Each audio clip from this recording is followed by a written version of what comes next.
All right, so we're here with Hector Velocity, and he's going to share with us a little about his history with music, DJing, and past, and the backyard boogie scene.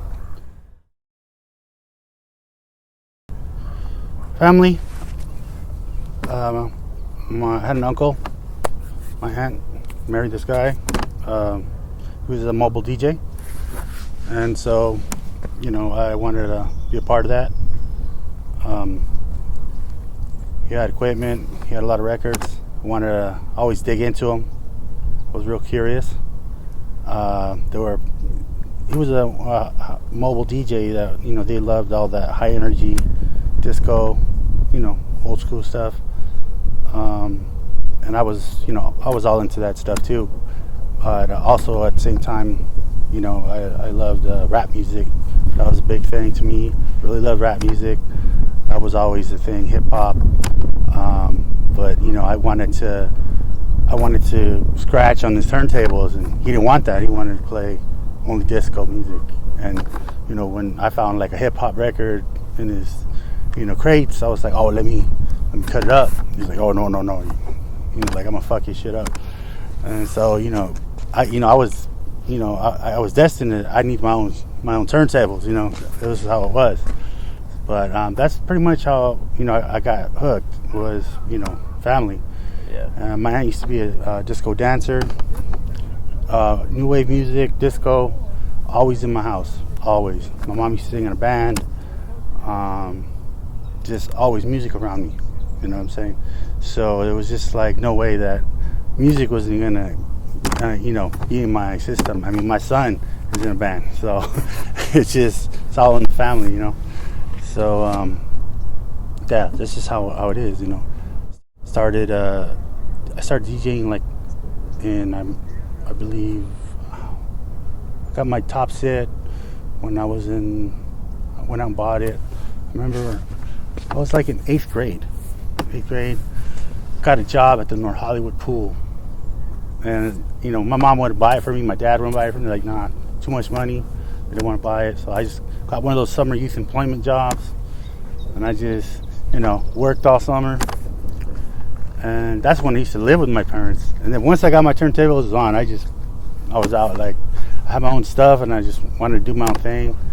And I started buying more and more equipment. And more and more records. I mean, that's just how it started. That's just how I started to grow like that. The first party I DJ'd at, I mean, literally, like I was at a party and I stood there and I DJ'd. I'm gonna tell you, I can remember. It was up there in Burbank. That real fancy place. What do they call that place?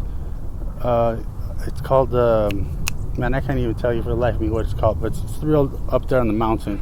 And I went with my uncle, and he was like, hey, you know what? You know how to play that rap music, they have some young people here, play. I was like, oh, shit, all right, I'm going to jump on, I'm going to play. So I played for, like 15 minutes or whatever. They were happy. I got some music played, yeah, I'll have to look it up for you. I'll let you know what it is. But it was up there on the hill, a real fancy restaurant. We played in there.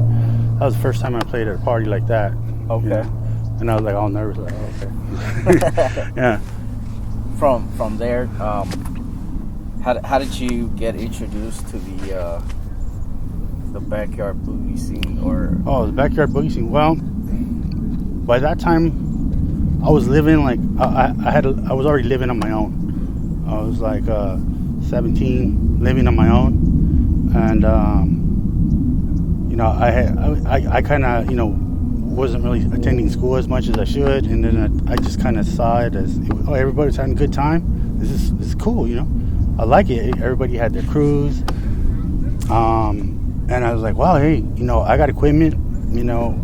This is like a business thing. Hey, I can make money, and so I had other friends that were doing it. We're putting our equipment together. Let's do a party. Let's just do this. No problem. Just let's do it.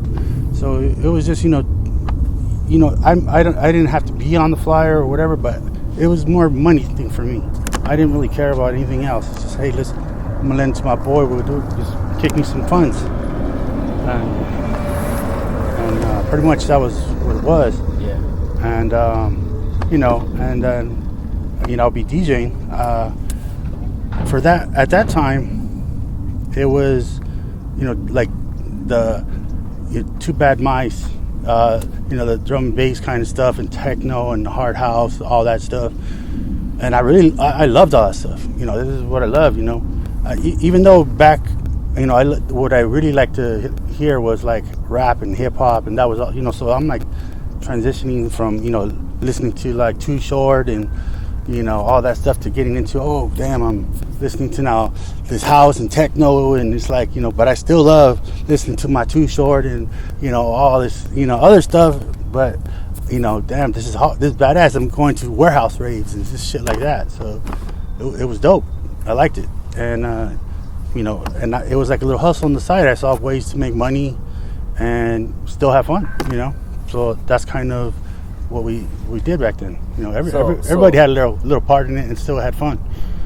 So when you say we, like, were you part of a party crew? Yeah, I had a party crew. I had changed my party crew's name once. First it was the Latin Syndicate, and then I changed the name afterwards. I went and bought all this equipment. I was like, I'm gonna change the name, and I changed it to Exposure because I wanted to kind of make it more of a sounded like a business or something. And so I made it like Exposure, so I could put it like on the cards, like Exposure Sound and Lighting.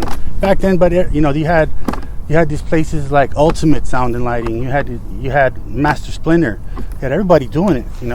But I'm like, I'm just this little guy trying to get his hustle on. So but I was just trying to do whatever I could. Trying to do whatever I could because I'm just a 17-year-old kid just trying to survive. So I just click up with other dudes I know. Like I said, we're just trying to do it.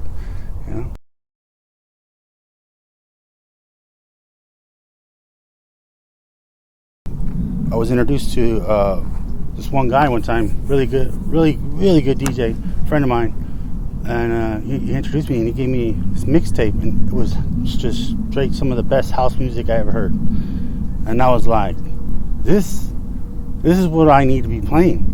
I was like, this is like. This touches you, and I was like, yeah, it gave me like goosebumps when I used to hear. I would play the tape over and over all the time in my car. I would take the tape out of my car to my house, listen to it in my house. I was like, man, these jams are dope. And then he's like, you got them in the same place you're buying, all your jams. You just got to look for them. You got to dig for those. And he started telling me how to come up on some of these records. He had a whole bunch of records inside his garage. Like he would just say, well, if you want those records, you get those. I mean, I'm serious. He looked like a record store in his garage. And he was like, yeah, you could get some of those. You could get some of those. This is my homeboy, Teddy Q. So this boy is well known. And, yeah, I mean, he turned me on to house music. And, ever since then, I've been playing house. You said Teddy Q? Teddy Q Zamora, yeah. Okay. And this is around, I'm guessing, 95, 96? Yeah. 94, 95, 96? Yeah.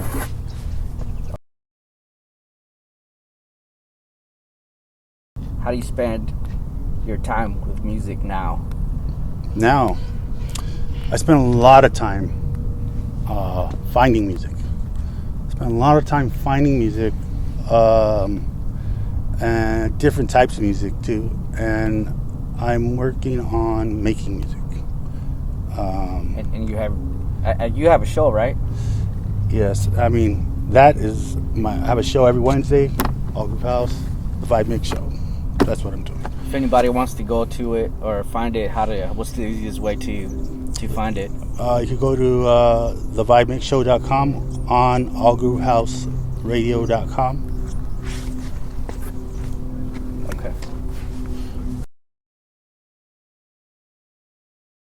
Do what you gotta do. Just don't listen to no negativity. Don't listen to no negativity from nobody. Don't let nobody tell you that you can't do it.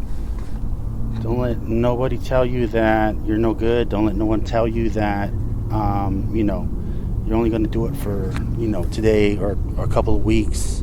and then you're going to stop. Because if you believe that, then it's going to be that. So if you're going to be a DJ, practice, practice, practice, practice, practice, and you're going to be it. That's it. That's what it's about, baby. Hey, much love to everybody out there. I'm right here with Lalo, with the MEC crew, and you know how we do it. We send out much love to everybody. Thank you guys for watching. Peace. All right.